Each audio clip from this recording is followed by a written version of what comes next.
Eddard. "Robert, I beg you," Ned pleaded. "Hear what you're saying. You're talking of murdering a child." "The whore is pregnant!" The king's fist slammed down on the council table, loud as a thunderclap. "I warned you this would happen, Ned. Back in the Barrowlands, I warned you, but you didn't care to hear it. Well, you'll hear it now. I want them dead, mother and child both, and that fool Viserys as well. Is that plain enough for you? I want them dead." The other councillors were all doing their best to pretend they were somewhere else. No doubt they were wiser than he was. Eddard Stark had seldom felt quite so alone. "You will dishonour yourself forever if you do this." "Then let it be on my head so long as it is done. I am not so blind that I cannot see the shadow of the axe when it's hanging over my own head." "There is no axe," Ned told his king. "Only the shadow of a shadow, 20 years removed, if it exists at all." "If?" Varys asked softly, wringing powdered hands together. "My lord, you wrong me. Would I bring lies to king and council?" Ned looked at the eunuch coldly. "You would bring us the whisperings of a traitor half a world away, my lord. Perhaps Mormont is wrong. Perhaps he is lying." "Sir Jorah would not dare deceive me," Viserys said with a sly smile. "Rely on it, my lord. The princess is with child." "So you say. If you are wrong, we need not fear. If the girl miscarries, we need not fear. If she births a daughter in place of a son, we need not fear. If the babe dies in infancy, we need not fear." "But if it is a boy," Robert insisted, "if he lives—" "The narrow sea would still lie between us. I shall fear the Dothraki the day they teach their horses to run on water." The king took a swallow of wine and glowered at Ned across the council table. "So you would counsel me to do nothing until the dragon spawn has landed his army on my shores, is that it?" "The dragon spawn is in his mother's belly," Ned said. "Even Aegon did no conquering until after he was weaned." "Good, you are as stubborn as an auroch Stark." The king looked round the council table. "Have the rest of you mislaid your tongues? Will no one talk sense to this frozen-faced fool?" Ned gave the king an unctuous smile and laid a soft hand on Ned's sleeve. "I understand your qualms, Lord Eddard. Truly I do. It gave me no joy to bring this grievous news to the council. 'Tis a terrible thing we contemplate. A vile thing. Yet we who presume to rule must do vile things for the good of the realm, however much it pains us." Lord Renly shrugged. "The matter seems simple enough to me. We ought to have had Viserys and his sister killed years ago, but his grace my brother made the mistake of listening to Jon Arryn." "Mercy is never a mistake, Lord Renly," Ned replied. "On the Trident, Sir Barristan here cut down a dozen good men, Robert's friends and mine. When they brought him to us, grievously wounded and near death, Roose Bolton urged us to cut his throat, but your brother said, 'I will not kill a man for loyalty, not for fighting well,' and sent his own maester to tend to Sir Barristan's wounds." He gave the king a long, cold look. "Would that man were here today." Robert had shame enough to blush. "It was not the same," he complained. "Sir Barristan was a knight of the King's Guard." "Whereas Daenerys is a 14-year-old girl." Ned knew he was pushing well past the point of wisdom, yet he could not keep silent. "Robert, I ask you, what did we rise against Aerys Targaryen for, if not to put an end to the murder of children?" "To put an end to Targaryens," the king growled. "Your grace, I never knew you to fear Rhaegar." Ned fought to keep the scorn out of his voice and failed. "Have the years truly so unmanned you that you tremble at the shadow of an unborn child?" Robert purpled. "No more, Ned," he warned, pointing. "Not another word. Have you forgotten who is king here?" "No, your grace," Ned replied. "Have you?" "Enough!" the king bellowed. "I'm sick of talk. I'll be done with this or be damned. What say you all?" "She must be killed," Lord Renly declared. "We have no choice," murmured Varys. Sadly. Sir Barristan Selmy raised his pale blue eyes from the table and said, Your Grace, there is honor in facing an enemy on the battlefield, but none in killing him in his mother's womb. Forgive me, but I must stand with Lord Eddard. Grand Maester Pycelle cleared his throat, a process that seemed to take some minutes. My order serves the realm, not the ruler. Once I counselled King Eris as loyally as I counselled King Robert now, so I bear this girl-child of his no ill will. Yet I will ask you this. Should war come again, how many soldiers will die? How many towns will burn? How many children will be ripped from their mothers to perish on the end of a spear? He stroked his luxurious white beard, infinitely sad, infinitely weary. Is it not wiser, even kinder, that Daenerys Targaryen should die now so that tens of thousands might live? Kinder, Varys said. Oh, well and truly spoken, Grand Maester. It is so true. Should the gods in their caprice grant Daenerys Targaryen a son, the realm must bleed. Littlefinger was the last. As Ned looked to him, Lord Peter stifled a yawn. When you find yourself in bed with an ugly woman, the best thing to do is close your eyes and get on with it, he declared. Waiting won't make the maid any prettier. Kiss her and be done with it. Kiss her? Sir Barristan repeated, aghast. A steel kiss, said Littlefinger. Robert turned to face his hand. Well, there it is, Ned.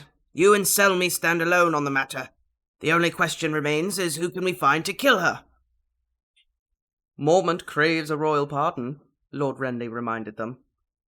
Desperately, Varys said. Yet he craves life even more. By now the princess nears vast Dothrak, where it is death to draw a blade. If I told you what the Dothraki would do to the poor man who used one on a Khaleesi, none of you would sleep tonight. He stroked a powdered cheek.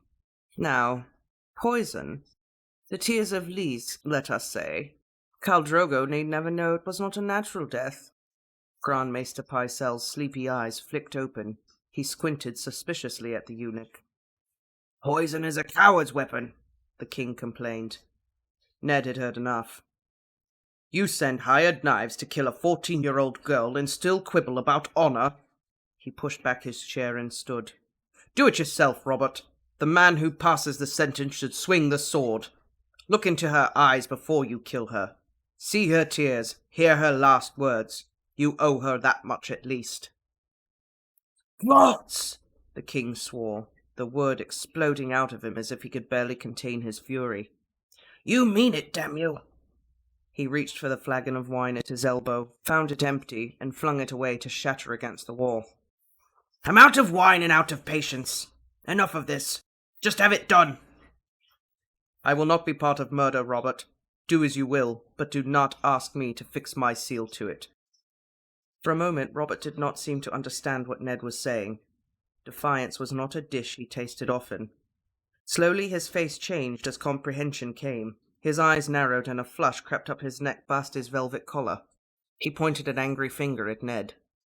You're the king's hand, Lord Stark. You'll do as I command you, or I'll find me a hand who will.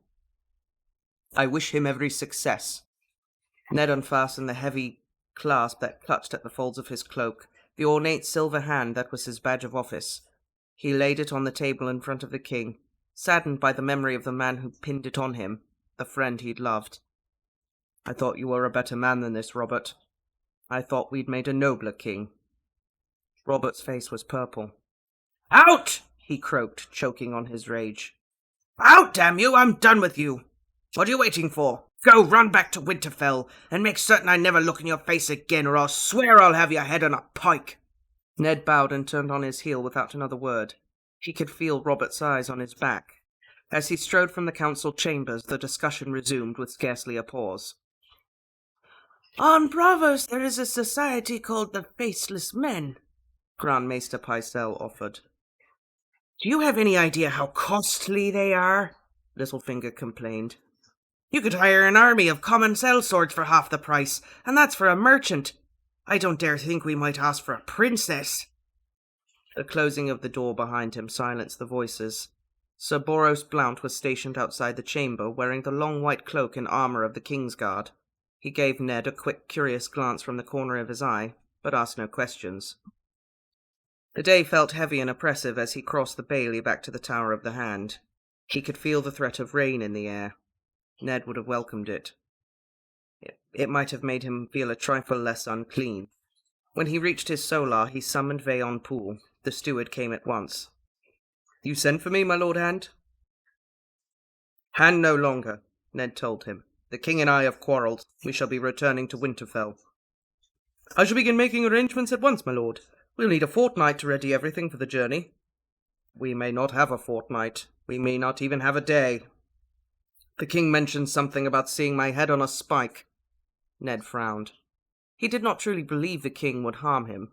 Not Robert. He was angry now, but once Ned was safely out of sight, his rage would cool as it always did. Always. Suddenly, uncomfortably, he found himself recalling Rhaegar Targaryen. 15 years dead, yet Robert still hates him as much as ever. It was a disturbing notion. And then there was the other matter, the business with Catelyn and the dwarf that Yoren had warned him of last night. That would come to light soon, as sure as sunrise, and with the king in such a black fury. Robert might not care a fig for Tyrion Lannister, but it would touch on his pride, and there was no telling what the Queen might do. "It might be safest if I went on ahead," he told Poole. "I'll take my daughters and a few guardsmen. The rest of you can follow when you are ready. Inform Jory, but tell no one else, and do nothing until the girls and I have gone. This castle is full of eyes and ears, and I would rather my plans are not known." "As you command, my lord."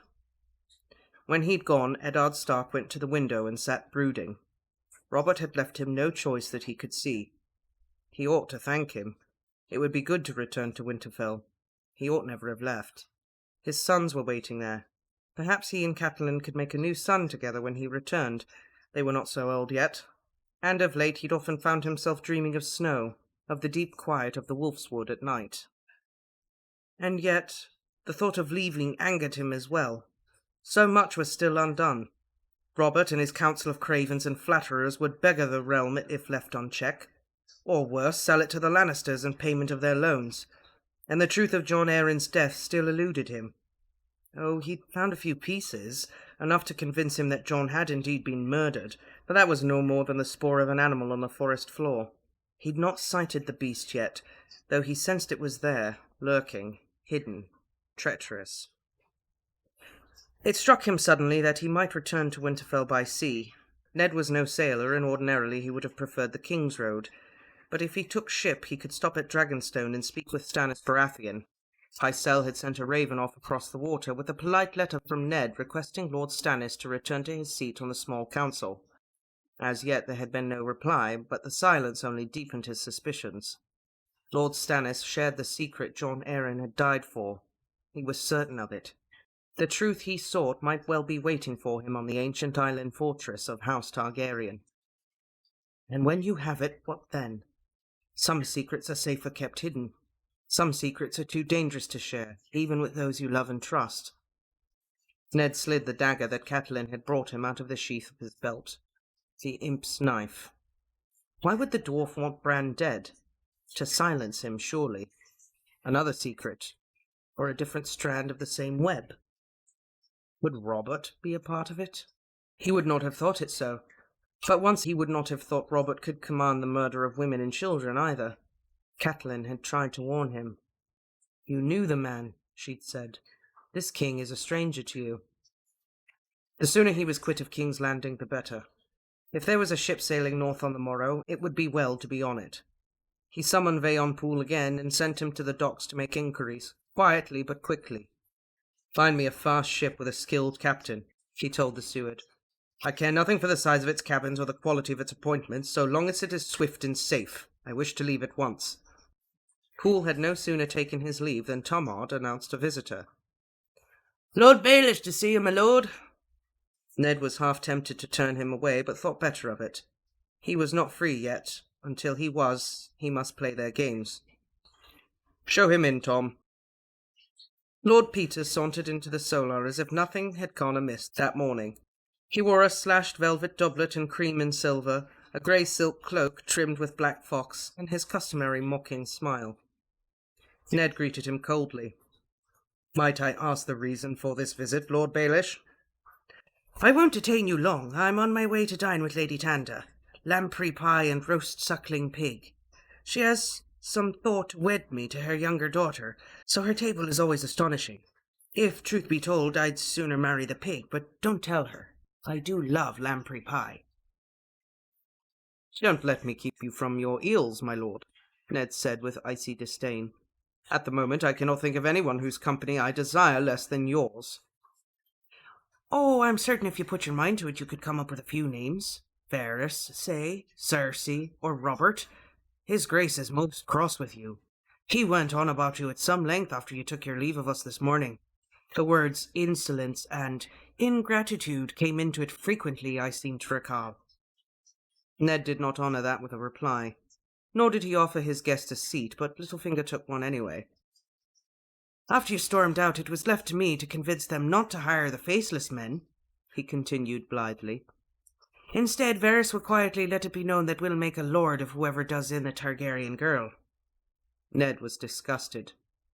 So now we grant titles to assassins? Littlefinger shrugged. Titles are cheap. The faceless men are expensive. If truth be told, I did the Targaryen girl more good than you with all your talk of honour. Let some sellsword drunk on visions of lordship try to kill her. Likely he'll make a botch of it, and afterward the Dothraki'll be on their guard. If we'd sent a faceless man after her, she'd be as good as buried. Ned frowned. You sit in council and talk of ugly women and steal kisses, and now you expect me to believe that you tried to protect the girl? How big a fool do you take me for? Well, quite an enormous one, actually, said Littlefinger, laughing. Do you always find murder amusing, Lord Baelish? It's not murder I find amusing, Lord Stark. It's you. You rule like a man dancing on rotten ice. I dare say you will make a noble splash. I believe I heard the first crack this morning.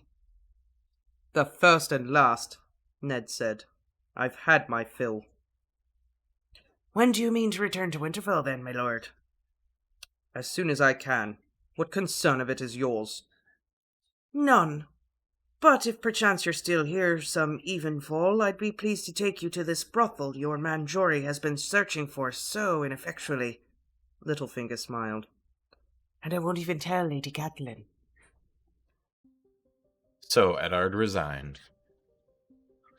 Had enough of Robert's bull honky. He rage quit. Yes. Eddard Rage quit the kingdom. Well, in his defense, Robert does want to kill a pregnant teenager. But it's a pregnant teenager that's a Targaryen. A Targaryen, Ned! Still not cool. I love the moment where Ned was like, oh, he'll calm down. He doesn't stay angry for long. And then he remembers. Oh yeah, he's still angry at Rhaegar, even though he killed him 15 years ago. And he's still mad at him.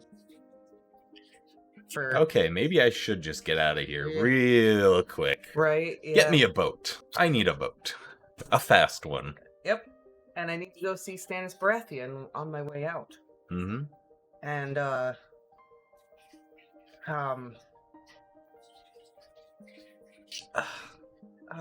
we find out that Jorah Mormont has been, feeding them all the information the whole time. So he's, you know, the last time we hung out with Dany, he was like her friend pretty much, and kind of... But really, he was just a little birdie. Just a little bird. Spying for Varys. Tweet, tweet, motherfucker. Mm-hmm.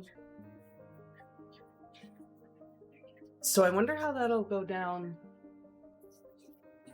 Will Dany find out? Well, hopefully Jorah doesn't try to kill Dany after learning about what they would do. Well, we didn't learn about what we would do.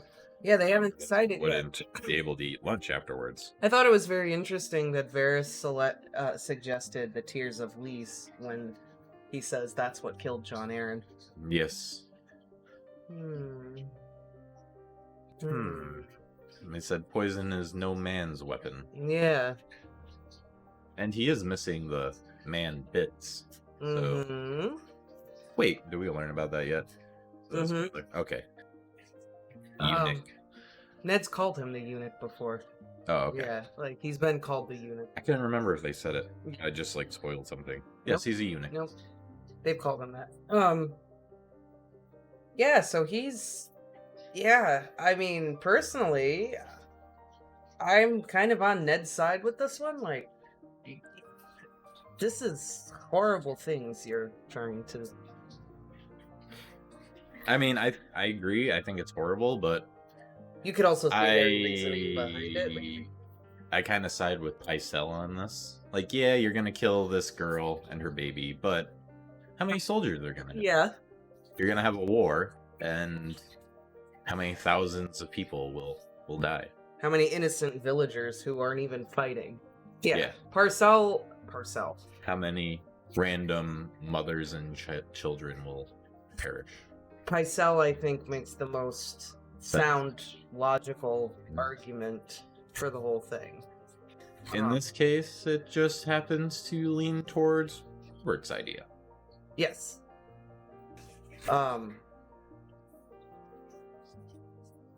Yeah, I mean, it was a pretty short chapter. Not really a whole lot happened, but I think this also demonstrates to Ned that, like, the Robert he knew is not the Robert who's sitting in front of him anymore. Yeah. The Robert he knew kind of doesn't exist anymore, and now he's like, "Ooh, I don't know about this."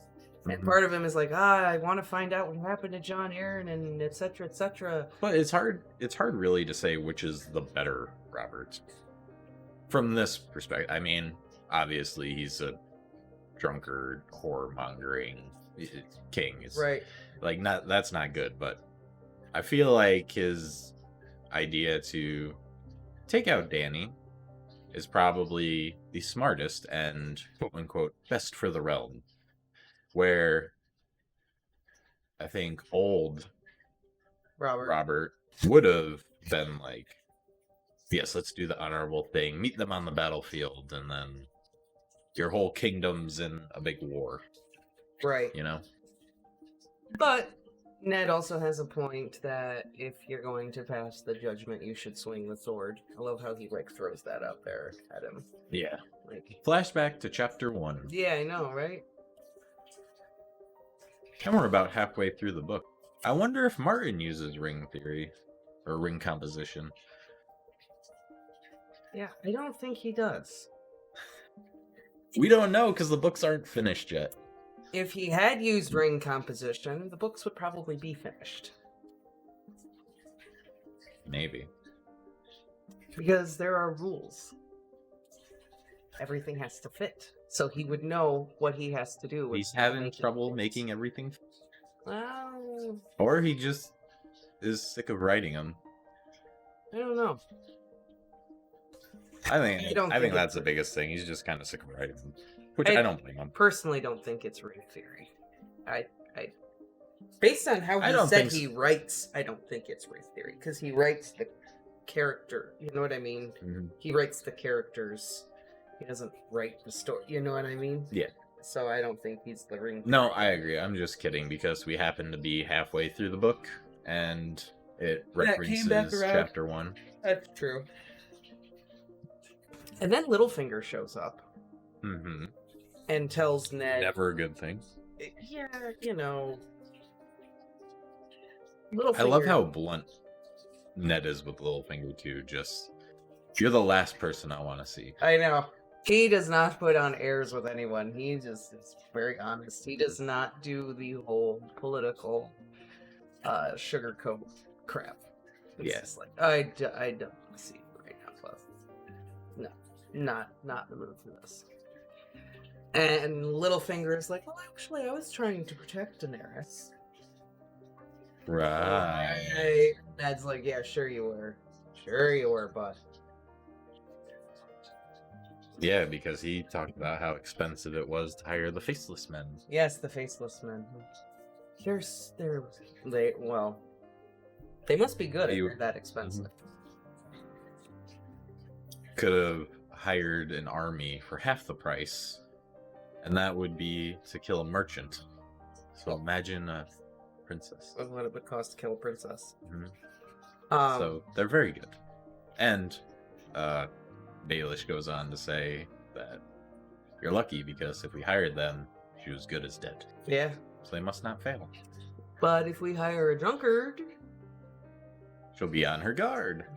and they fail, her protections will be double. Blah blah blah. And like his case for protecting her is pretty valid, but at the same time, you're like, yeah, but really? I think this chapter serves to also make the reader kind of second guess both Varys and Littlefinger. Mm-hmm. See, like the last chapter, you kind of start thinking, well, maybe Varys is a good guy. Maybe he is really looking out for the best thing for everybody. And then he's in full support of killing Dany, and Littlefinger is kind of seeming like maybe he's the better guy. But Varys came straight out and said he does what's best for the realm. Yes. Which, I mean, you never really know what is, but maybe killing Dany is what's best for the realm because, like we said, start a huge war. Yeah. Maybe he wants the Marjorie Tyrell marriage just as much as the Wizard and Forkbeard. And Renly. And Renly. Yeah, because Renly's all about it. And Renly and Loras are like, yeah, let's make this happen, Captain. Mm-hmm. But then Littlefinger is also like, oh, you're gonna leave? You're gonna leave? Well, before you do, maybe I should show you that brothel that you've been looking for this whole time. Mm-hmm. How did you know about that? Right. Littlefinger. Cliff hanging. If that is your real name. Hanging cliffs. Mm-hmm. So, with that, is Ned gonna Clifford leave? the Big Red Tease.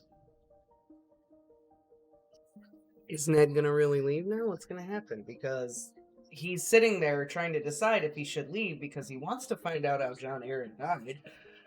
But at the same time, he's like, maybe I should just forget it and just go back home and have good sex with Catelyn.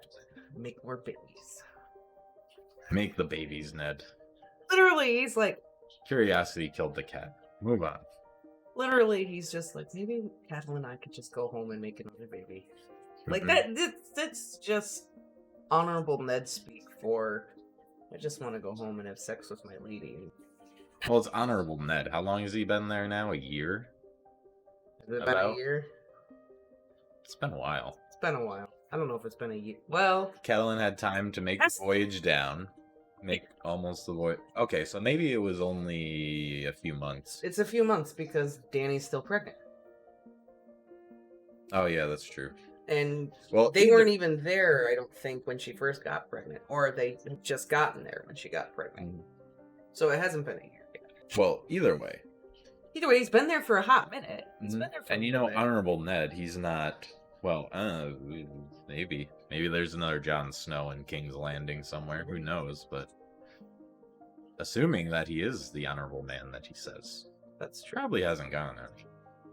Probably. So it's been a while. It's been a while. Can't blame him. No, we can't say.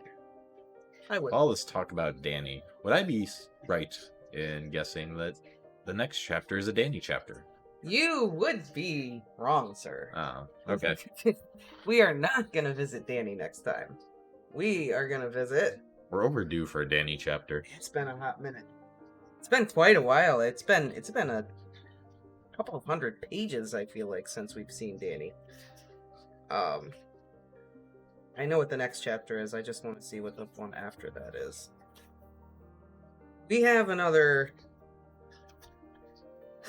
like 40 pages before we see... Oh, that's not bad.